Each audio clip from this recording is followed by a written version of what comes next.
morning and thank you for joining me on Black News Tonight. I'm Shannon LaNier in for Marc Lamont Hill. We begin with some news rocking the black community. Iconic director, actor, writer, and composer Melvin Van Peebles has died at the age of 89. The cause of death is not yet been released, but the legendary filmmaker is survived by his family, including actor and New Jack City director Mario Van Peebles. In a statement announcing his death, which occurred late Tuesday, the Van Peebles family say in part, quote, "In an unparalleled career distinguished by relentless innovation, boundless curiosity, and spiritual empathy, Melvin Van Peebles made an indelible mark on the international cultural landscape, and he will be deeply missed." Dubbed the godfather of modern black cinema, Melvin Van Peebles' cult classics Watermelon Man and Sweetback's Baadassss song are credited with sparking the Blaxploitation genre of the 1970s and influencing filmmakers long after. In other news, closing arguments have begun in R. Kelly's federal trial for sex trafficking and racketeering in New York. And for the first time, we heard from the disgraced singer in court.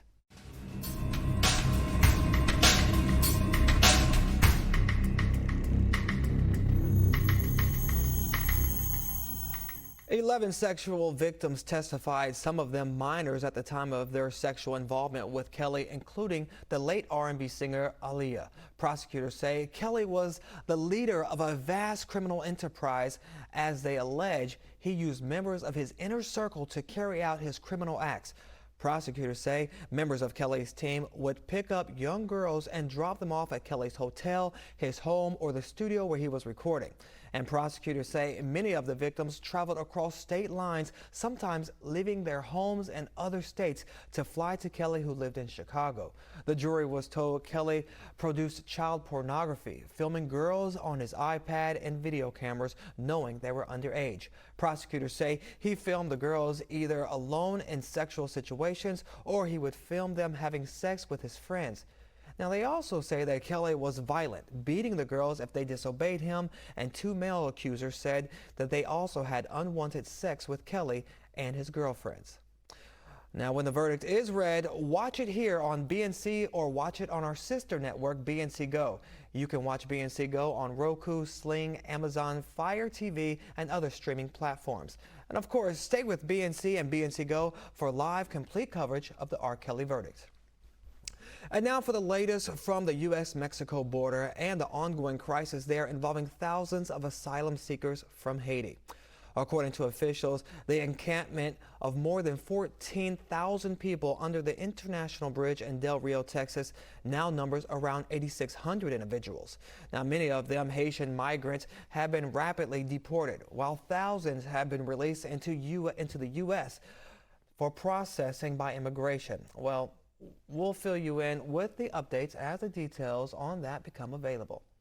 Meanwhile, over in Haiti, those arriving in Port-au-Prince on expulsion flights from the U.S. are expressing outrage and confusion. Now, many say that they were led to believe that they would become welcomed into the U.S. However, when they arrived, they were shocked by the fact that the Biden administration is still applying the order first issued under Trump that expels migrants practically on site, denying them the right to seek asylum.